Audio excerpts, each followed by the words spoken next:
Salut Marc. Bonjour François. Bon, on sourit parce que là, j'ai un peu loupé. On a raté un enregistrement, puis du coup, on recommence. Mais bon, c'est pas grave. Allez. Donc, Bulldoze, je vais vous présenter donc Marc Praget. C'est un grand utilisateur de Bulldoze et il a accepté de témoigner dans cette nouvelle série de Bulldoze qui va s'appeler Ils utilisent Bulldoze. Donc, premier épisode. Donc, pour rappel, hein, Bulldoze, c'est une plateforme de mise en relation pour entrepreneurs. Donc, si vous êtes entrepreneur, vous allez pouvoir être mis en relation avec des clients. Et c'est une plateforme qui est complètement gratuite, donc vous pouvez l'utiliser sans payer d'abonnement et il n'y aura pas de commission sur votre travail. Parce qu'en fait, notre objectif, c'est qu'il y ait un maximum d'entrepreneurs dans le monde. Et bah, je pense qu'un bon moyen, c'est de leur mettre à disposition des outils gratuitement pour se développer. Donc, il y a Marc qui est donc un gros utilisateur de Bulldoze et qui va se présenter, puis qui va nous présenter sa façon de travailler. Vas-y, je te laisse parler. Oui, d'abord bonjour à tous et merci François pour l'invitation. Donc Marc Prager, moi je suis un vieux jeune SEO ou un jeune vieux SEO puisque j'ai commencé juste après 50 ans et notamment pour développer mon site sur lequel je vends des prestations de formation, management, coaching, accompagnement. Et j'avais besoin d'améliorer ce site. Donc je suis initialement venu à l'achat de liens puis à la création de PBN. Et c'est en venant à cette prestation maintenant que tu fais plus sur les sites à 9 euros que j'ai découvert Bulldoze qui me permettait de remplir un certain nombre de sites, de contenus qui me convenaient. D'accord. Bah oui, en effet, je propose plus cette prestation des blogs à 9 euros, mais en effet, à la base, Bulldoze, c'était un outil qui me permettait de commander en masse des articles à des rédacteurs, à mes prestataires. Et puis après, bah, c'est devenu Bulldoze, donc beaucoup plus ouvert, et notamment ouvert à des clients comme toi qui ont besoin de textes, de nombreux textes de la part de nombreux prestataires. Alors du coup, bah, est-ce que tu pourrais nous dire un petit peu comment tu utilises toi Bulldoze, comment, bah, par exemple, comment tu fais pour trouver des rédacteurs, parce qu'apparemment c'est ça que tu cherches principalement. Oui, alors il y a pas de bonne ou mauvaise pratique pour trouver un rédacteur. J'allais dire, alors il y en a qui des fois me paraissent intéressants. Je sélectionne souvent la langue. Je regarde le nombre de likes, entre guillemets, la popularité du Mhm. rédacteur. Et puis, je fais des tests. Donc, je leur envoie un petit test ou un petit test texte ou test texte à rédiger. Je regarde la qualité et puis, si la qualité est au rendez-vous, je continue. D'accord. Donc ça, c'est comment je les trouve et qu'est-ce que j'en fais ou qu'est-ce que je demande. Donc, je demande en général deux choses, soit des textes simples, 400-500 mots sur une thématique sur laquelle j'ai pas d'exigence particulière, bon, si ce n'est l'orthographe, la qualité du français, bien sûr. Et puis, je demande aussi des textes optimisés avec Urtext Guru et des textes qui sont un peu plus conséquents, 700-800 mots sur une thématique, notamment sur les thématiques de formation managériale. D'accord.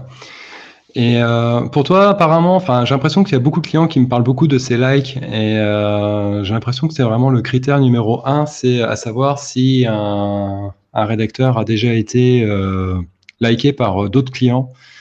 Et donc ça, on en avait un petit peu discuté auparavant, et puis ça, je pense que c'est une donnée que je vais commencer à faire apparaître directement dans les résultats de recherche, parce qu'apparemment, c'est vraiment fondamental pour tout le monde.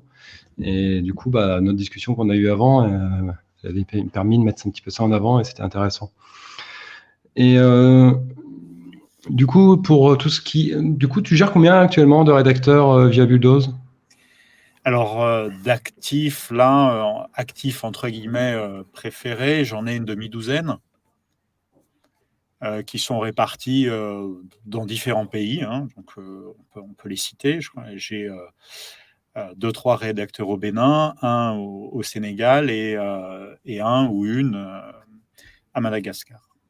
D'accord. En fait, je les ai un petit peu spécialisés parce que je pense que ce qui est intéressant pour le rédacteur, c'est d'avoir des thématiques récurrentes. C'est compliqué d'écrire une fois sur la cuisine, le lendemain sur le sport et le surlendemain sur le marketing digital. Et donc, je les ai un petit peu, entre guillemets, on va dire segmentés ou organisés par champ d'expertise. Et je me suis moi-même fait des petites notes en disant celui-là, il est très bon en ça, et celui-là, il est très bon aussi. Et tu m'avais dit aussi que tu leur faisais des petites formations dans ta spécialité pour avoir des textes qui soient vraiment qui cartonnent? Oui, alors formation, faut rester un peu humble, hein, mais en tout cas, je leur fais un cahier des charges que j'ai rédigé. Donc ça, c'est ma sauce de ce que je pense être un bon texte SEO optimisé. Donc il n'y a pas de, enfin, il y a pas de secret, il y a rien de, voilà. Il faut quelques mots en italique tous les 100 mots, ou quelques mots en gras, une liste à puces de temps en temps, etc. Aérer le texte.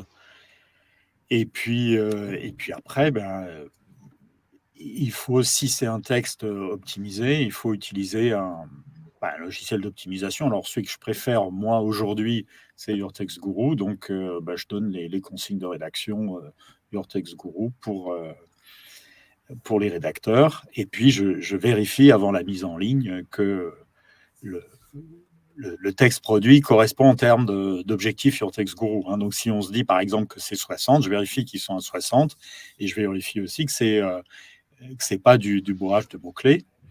D'ailleurs, ce que je fais souvent, c'est pour éviter d'imposer 600 mots-clés, donc un prix et un score Your Text Guru de 50, par exemple, c'est que je dis, voilà, moi je voudrais, sur cette requête-là, atteindre le score de 50 de SOSO sur Your Text Guru.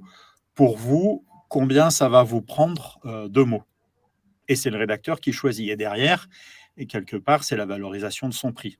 Parce que les mots, on s'en fout. D'ailleurs, je le mets souvent, je suis pas 50 mots près dans la rédaction. Faites pas de délayage et faites pas de bourrage. Il faut une bonne densité, il faut que ce soit du langage naturel. Et je crois que c'est ce qu'aime Google. Et donc, je pars de l'objectif qui est combien est la moyenne des meilleurs textes sur Your Text Guru. J'en déduis un score target, on va dire, que je veux atteindre, par exemple 50, 60, 65. Je donne ce score au rédacteur sur la requête, et en fonction de ça, il me dit qu'il s'engage à faire un truc propre avec le cahier des charges. Et après, je passe commande en fonction du nombre de mots qu'il m'a pris. Et donc, ça détermine pour lui l'assurance d'être payé pour le travail et d'avoir pu, entre guillemets, évaluer ce que ça allait lui coûter en temps. Voilà. Et donc, tu as quand même toi, tu as une phase de négociation donc, avec chacun de tes rédacteurs pour définir un petit peu les prix qui conviendraient parfaitement à ton besoin. Absolument. En fait, la seule chose que j'impose, c'est que ce soit bien rédigé pour des vrais gens, parce que la base du web, c'est ça. Et la deuxième chose, c'est quelques contraintes de rédaction, parce que bon, c'est quand même crawlé par des moteurs de recherche. Et puis, je m'arrête là pour les textes simples. Et pour les textes complexes, je rajoute une troisième contrainte qui est le score SEO. Et là, c'est une négociation, comme tu dis, ou pas forcément une négociation, c'est plutôt une remise d'offres en fonction d'un cahier des charges. D'accord. Donc, je rédige un mini cahier des charges, c'est un Word qui fait une page.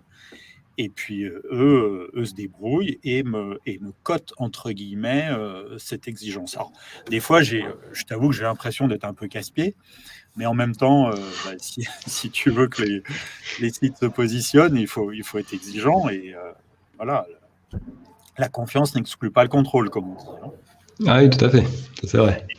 L'autre chose que je fais, enfin, pour donner un peu tous mes petits secrets, c'est que de temps en temps, je fais une vidéo sur un texte qui a été produit. Alors, je dis produit, mais souvent, je fais produit et mise en ligne, c'est-à-dire que sur certains de mes sites, je crée un compte auteur pour le rédacteur, et son job va, j'allais dire, dans l'intégralité du travail, c'est-à-dire qu'il écrit, il rédige, il met en ligne en mode brouillon, et puis il renseigne le métatitre, métadescription, une image à la une, les balises alt, etc. Et tout ce qui est titre, enfin balise à chaîne, proprement.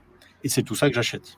Hein. Et entre guillemets, pour les accompagner au début, j'ai fait une petite vidéo dans laquelle j'explique D'ailleurs, souvent, je fais une vidéo à chaque fois dans laquelle j'explique ce qui est bien et ce que je souhaiterais voir améliorer.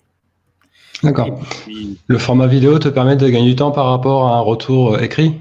oui, C'est alors moi, je plus... tape très doucement, donc j'aime bien parler. Donc, je fais soit une vidéo d'ailleurs, soit un audio tout simple. J'utilise soit Camtasia, qui est mon logiciel de montage vidéo, soit Loom, qui permet de faire une vidéo gratos en 5 minutes.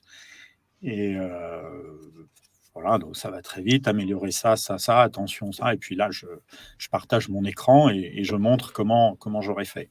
Et petit à petit, les rédacteurs s'améliorent. Certains augmentent leurs tarifs de manière très raisonnable et j'accepte. D'autres exagèrent un peu et là, je leur dis, bah non, là, je suis plus d'accord. Voilà, mais j'arrive à la fin à un produit de qualité. D'accord. Ouais, c'est pas bête cette histoire de faire des audios pour expliquer les problèmes ou enfin des partages d'écran aussi. Parce que à un moment donné, nous, on s'était posé la question avec ma femme. Quand il y avait des corrections à faire, en fait, on se rendait compte que d'expliquer ce qu'il fallait faire comme correction, et finalement, ça prenait 3 fois plus de temps que de la faire nous-mêmes. Et donc, finalement, on avait plus tendance à dire bon, tant pis, on arrête de travailler avec lui, il est trop nul, et puis d'en prendre un autre. Et puis que de vraiment chercher à le faire progresser, parce qu'en fait, ça nous coûtait trop de temps. Et c'est vrai que cette solution, en fait, assez simple finalement, mais de faire un audio ou un partage d'écran et puis d'expliquer, et ça permet, c'est vrai que ça permet de faire gagner du temps. Donc ça, c'est plutôt un bon conseil, ça. Je me le garde pour moi. Oui, et puis, enfin, pour ceux qui nous écoutent, qui sont, j'imagine, majoritairement des rédacteurs, mais il y a peut-être aussi des prestataires qui veulent rejoindre la plateforme. J'allais dire, il n'y a pas de mauvais rédacteurs. Hein. En management, qui est mon cœur de métier, il n'y a pas de mauvais collaborateurs. Il y a des mauvais managers qui ne savent pas comment leur parler, comment les prendre, comment leur expliquer les choses, etc. Et moi, je pense que si certains de mes textes n'étaient pas bons, c'est qu'à la base, je n'ai pas fait un bon brief. Mais si tu prends le temps d'expliquer les choses clairement, et tu prends le temps d'expliquer pourquoi tu souhaites améliorer ça ou ça, le rédacteur en face, il ne demande qu'à progresser. Hein.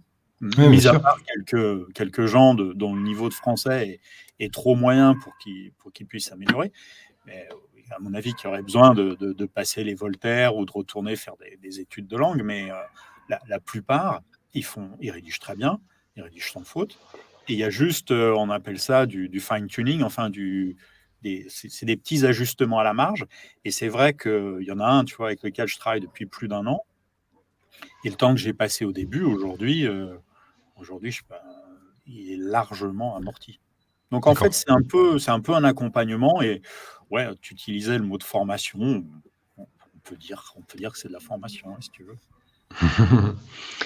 Écoute, si tout le monde progresse, ça c'est vraiment l'essentiel. Bon, alors après, tu as aussi alors, quelques éléments, on va pas le cacher, hein, sur Bulldoze, il y a des gens, des rédacteurs qui des fois font des copier-coller d'autres textes et qui modifient un petit peu, qui font du synonyme sur les mots. Et puis voilà, je t'ai fait un texte. Et alors heureusement, ça, avec les kill duplicates, arrive à détecter la majorité de ces cas-là. Donc ça c'est plutôt pas mal.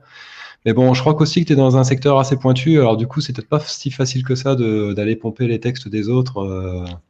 Parce que ça doit te protéger un petit peu par rapport à de la rédaction un petit peu plus généraliste, je sais pas moi, sur la tarte Tintin ou sur les chaises de bureau, quoi. Donc peut-être que tu as un petit peu moins ce souci-là, mais bon, voilà. En tout cas, faut savoir aussi que des fois, tous les rédacteurs, tu es très bienveillant, mais en fait, des fois, il y a des rédacteurs qui réservent quelques surprises. Il faut aussi en avoir conscience. Oui, comme dans tous les métiers, il y a des drôles de loulous, hein, que ce soit les médecins, les garagistes, les coiffeurs, les rédacteurs ou les consultants SEO. Euh, Ouais, il y aura aussi du ménage à faire là-dedans. voilà, il y a des, il y a des gens qui sont plus ou moins sérieux, mais ça c'est la vie. Moi, je le mets dans mon fameux brief bon de commande. Hein, je mets que la duplication de contenu ou la traduction de contenu avec un logiciel automatique, ça se détecte par Google, que moi je le vérifie, et que s'il le faisait, il serait sanctionné, que ça serait la fin de notre coopération. Hein. Donc, ils ont bien conscience de ça. Et même ce que j'ai commencé à faire, c'est que quand j'approche quelqu'un pour une nouvelle rédaction, dans les questions que je lui pose, je lui dis quel outil vous utilisez pour l'optimisation sémantique et quel outil vous utilisez pour éviter de faire du contenu dupliqué. D'accord. Pourquoi ? Parce qu'au-delà de, si tu veux, tu as du contenu dupliqué, des petits malins qui vont faire n'importe quoi, mais en général, ceux-là, ils sont vite identifiés, puis ils vont pas très loin. Mais tu as des gens, moi je rédige une partie de mes textes, et à force de rédiger, tu fais du contenu dupliqué naturel.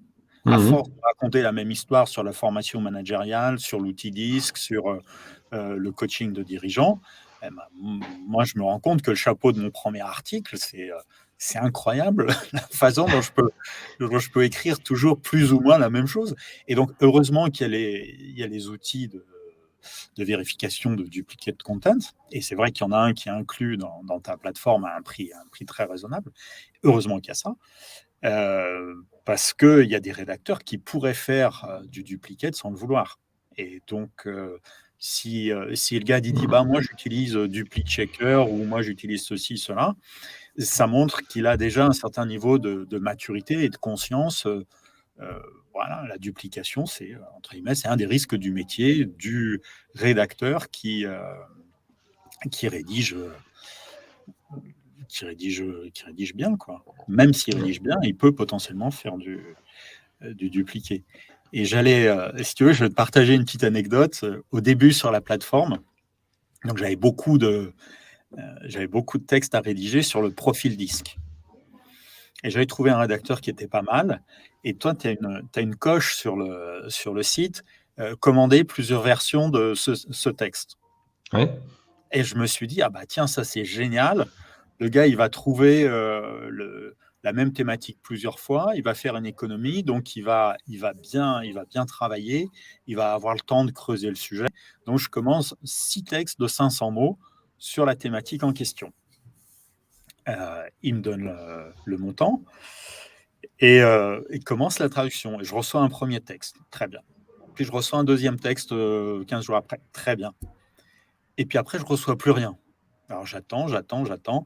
Puis un jour, je lui écris, j'ai dit, qu'est-ce qui se passe? Alors il me dit, attendez, c'est compliqué de faire 6 textes qui ne se ressemblent pas sur le même sujet. Et en fait, je me suis aperçu que j'étais allé, tu sais, c'est un peu comme une courbe en cloche, l'apprentissage d'une thématique. C'est-à-dire que si tu rédiges un texte, c'est un peu pénible parce qu'il faut apprendre le texte. Si tu en écris 2 ou 3, tu es à ton optimum.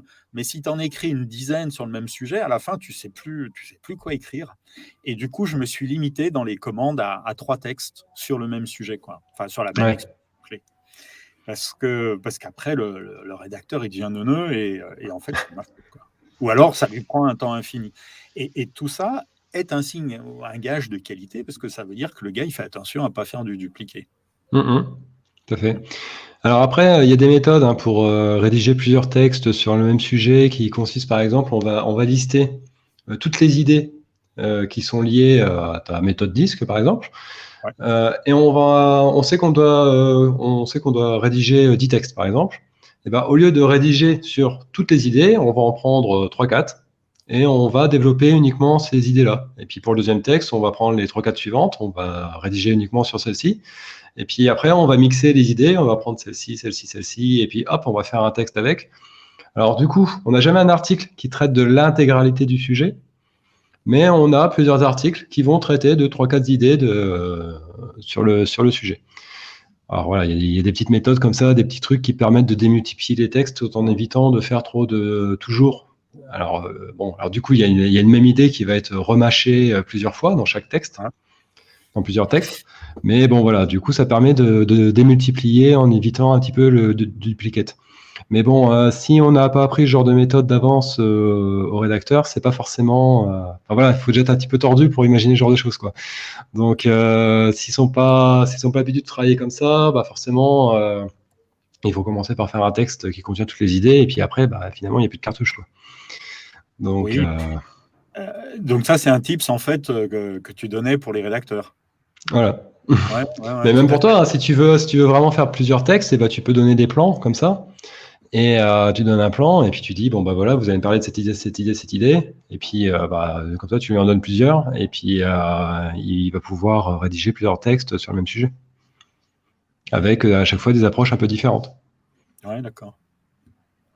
Ouais, Donc, c'est vrai que moi, j'utilise des fois les PA, hein, tout simplement. Donc, je copie-colle les 3-4 PA qui me paraissent pertinentes par rapport à la requête que j'ai tapée. Alors, en général, elles sont 4 et c'est assez structuré. alors, attends, Des c'est quoi fois, que il tu y en appelles a une PA? les People Also Ask, pardon. Ah, Donc, d'accord. c'est les questions qu'ont posées effectivement d'autres internautes qui faisaient des recherches sur la dite requête. Mhm. Et ça, c'est assez intéressant parce que ça permet d'avoir des paragraphes, des sujets de réflexion. Je crois que c'est Sylvain Pironet qui mettait ça, qui parlait de ça dans une vidéo. Ça te permet aussi de bien cibler l'intention de recherche de l'utilisateur. Donc, tu pars ta requête dans Google, tu la tapes, tu obtiens des PA quand tu descends un peu dans la page Mhm. et tu commences à rédiger un paragraphe d'une centaine de mots sur les 3, 4, 5. Des fois, il y a même plus. Hein, il y a des outils qui te permettent d'aller plus loin dans les People Also Ask. Et effectivement, si j'en trouvais une dizaine, je pourrais les répartir sur les 3-4 textes à rédiger. Voilà. C'est un bon conseil, merci. Mais de rien. Alors,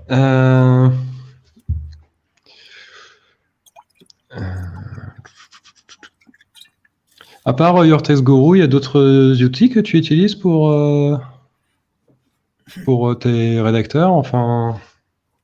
Alors, j'espère que je ne vais pas m'attirer les foudres de la communauté concernant les outils d'aide à la rédaction. Et j'ai commencé par utiliser un .fr. Et puis après, j'ai découvert Your Text Guru. Et pour moi, il est plus pratique et il me semble plus récent. Et au niveau théorique, conceptuel, si tu veux, un mathématicien comme Sylvain Perronnet me paraît conceptuellement plus fort. Et donc, sans rien y connaître, si tu veux, j'ai une croyance autour du fait que l'algo, il doit être mieux articulé, mieux structuré. Et donc, voilà, je fais plus confiance au SOSO qu'à tout le reste. Mais ça ne veut pas dire qu'il n'y a pas d'autres bons outils. C'est juste, voilà, moi, je suis comme ça. Tu sais, c'est comme les voitures. Hein. Il y a des gens qui aiment les grosses voitures. Il y en a qui préfèrent Audi et les autres qui préfèrent BM. Hein. La différence entre un X3 et un Q5, moi, j'en conduis aucune et j'en vends pas. Mais je pense qu'il y a beaucoup de choses qui peuvent être éminemment individuelles et qui n'ont rien à voir, entre guillemets, avec la qualité ou le rapport qualité-prix, on va dire. Bah, en fait, moi je recommande un .fr pour les débutants et Your Text Guru une fois que tu es devenu aguerri. Parce que un .fr, l'avantage c'est quand même, tu as le score qui est très simple, le petit robot qui fait son pouce en l'air, voilà. Tu comprends très simplement ce qu'on te demande et ce qu'il faut faire. Et ça fonctionne quand même bien. Et après, Your Text Guru, si tu veux vraiment aller plus loin, si t'as pas peur d'aller affronter les courbes là, d'essayer de mettre la courbe noire entre la rouge et la orange là. Bon, parce qu'au début, quand tu arrives dessus, tu fais waouh, Your Text Guru, c'est un peu sec. Hein. Donc c'est pour ça, je trouve qu'un .fr, il est sympa au niveau de l'approche de la simplicité. Ouais, c'est peut-être plus user-friendly. Ouais. D'ailleurs, moi-même, j'ai commencé comme ça. Et en parlant de ces outils d'aide à la rédaction, enfin là, c'est moi qui t'interviewe, du coup. Toi, tu as des projets, des possibilités, des développements sur la possibilité d'intégrer un de ces deux outils ou un autre pour faciliter la vie et la fluidité de la rédaction des rédacteurs qui sont sur ta plateforme? Eh ben, écoute, pour l'instant non, mais maintenant que tu me le dis, oui. J'avoue que j'y avais pas pensé.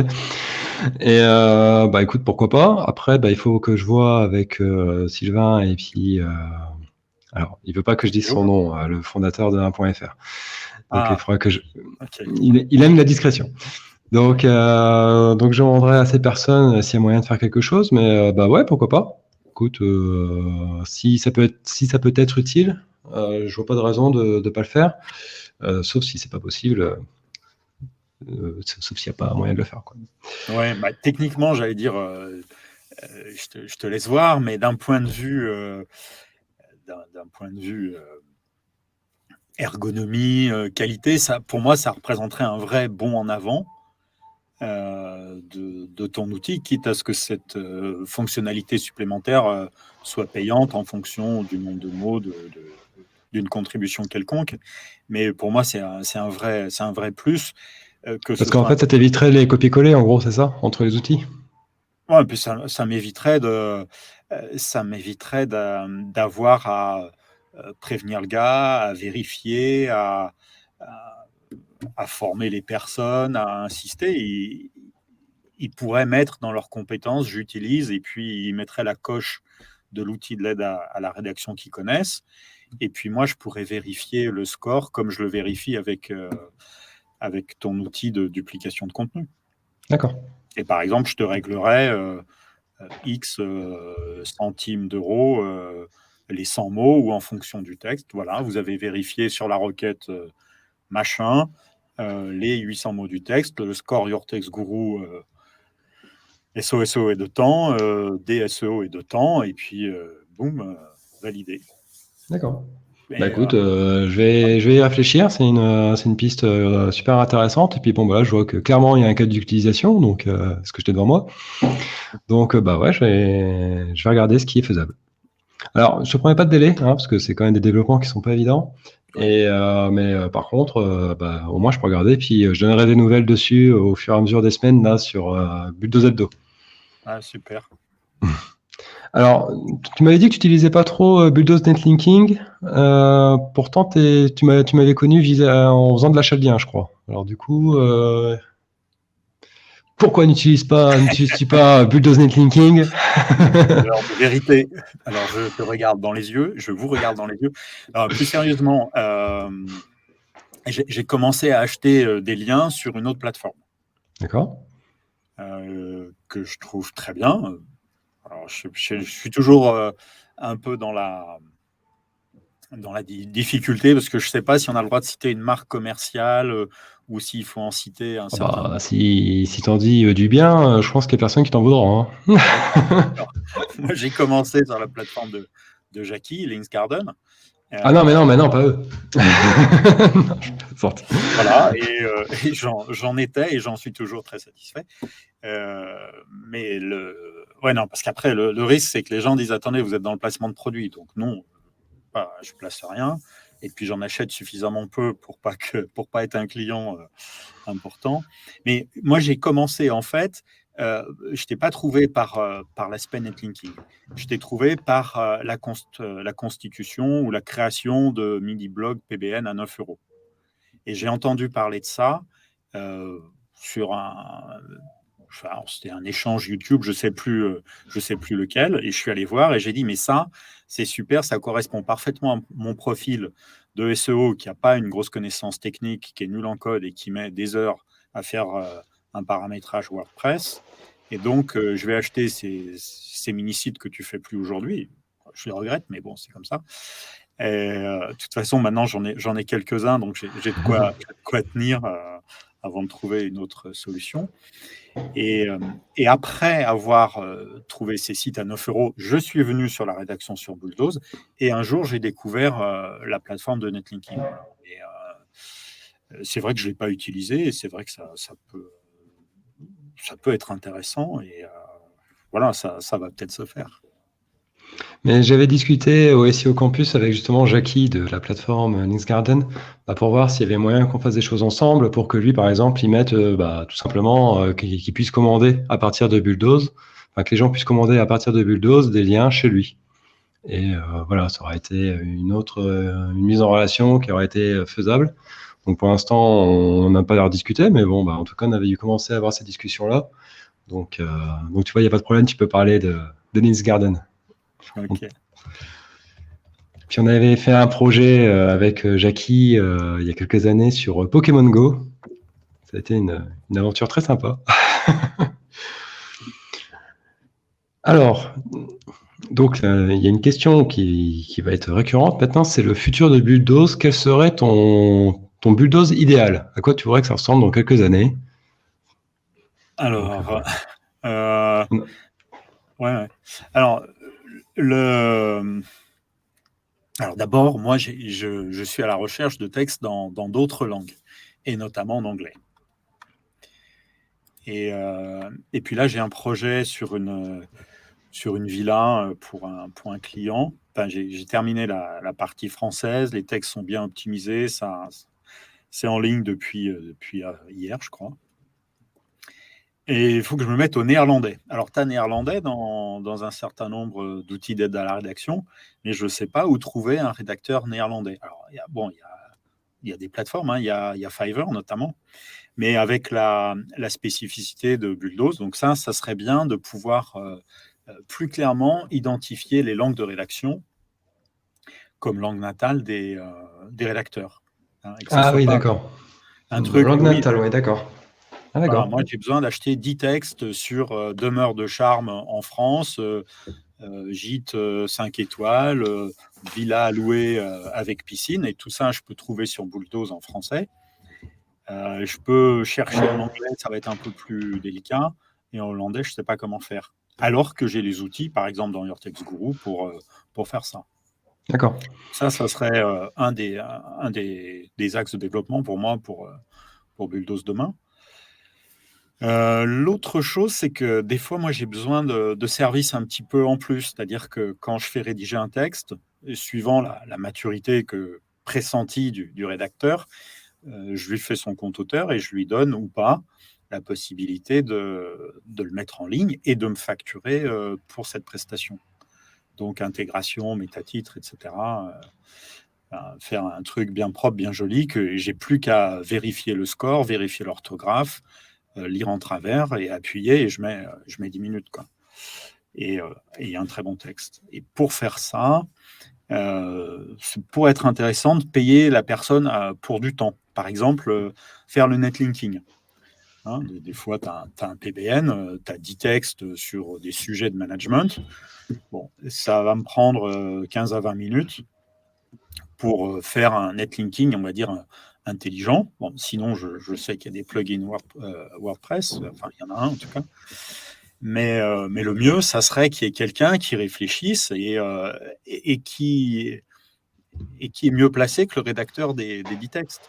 Donc, Bien du sûr. coup, moyennant une petite formation, une petite explication, il pourrait me facturer la prestation de netlinking. Et du coup, je me disais, ben, une fonctionnalité, faites-vous d'autres services, quel est votre taux horaire?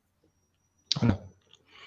Voilà. Ouais, donc préciser, oui, voilà, si, s'il y a des services annexes qui sont possibles, de préciser le prix à l'heure pour dire, bon voilà, je peux vous rendre service pour tant de l'heure. Exactement. D'accord. Et Et puis puis, pareil, pouvoir proposer, enfin, parce que ce qui est intéressant dans Bulldoze, c'est aussi le suivi des prestations, c'est-à-dire que tu donnes une tâche à faire, enfin tu commandes une prestation, et l'intérêt, c'est que tu retrouves 2 ans plus tard, tu peux retrouver quelle prestation est effectuée, c'est relié à quelle facture et tout ça.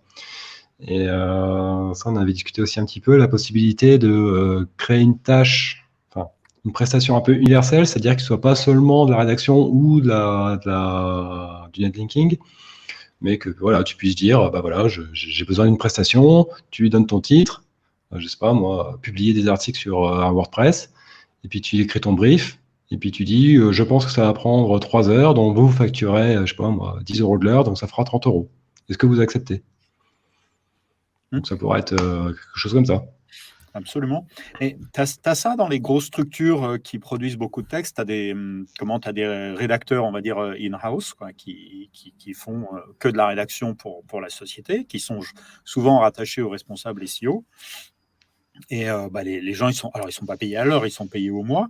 Ils ont un certain nombre de tâches et ils font toute la palette depuis, on va dire, depuis l'intention de recherche jusqu'à la mise en ligne, le suivi et le rafraîchissement du texte. D'ailleurs, on pourrait, parce que ce que j'ai compris, c'est que Google aime bien les contenus rafraîchis de façon trimestrielle ou semestrielle.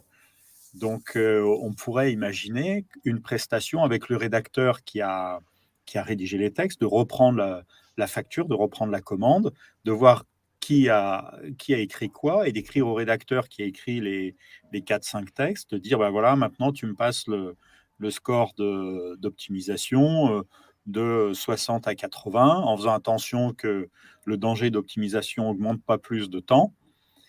Et puis tu rajoutes deux paragraphes de 300 mots, combien ça coûterait, sachant que là, ça devient entre guillemets, de la rédaction fine. Il faut une certaine expertise, parce que la plupart des mots-clés sont déjà utilisés, donc tu risques facilement d'augmenter le DSO en optimisant la rédaction, pardon. Et ça pourrait être aussi une rédaction payée, par exemple, à l'heure, ou payée...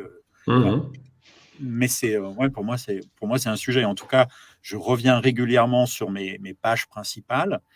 J'ai toujours des choses à optimiser, et si j'avais quelqu'un pour le faire, c'est pas mal, quoi. D'accord. Ouais.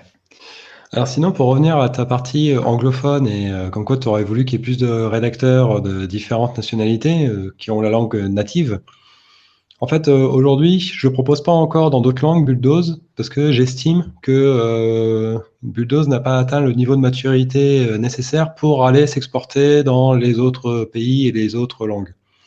C'est-à-dire que je considère qu'il y a encore du boulot à faire sur Bulldoze, et qu'il faut encore que je tienne la main à mon enfant pour lui faire traverser la route.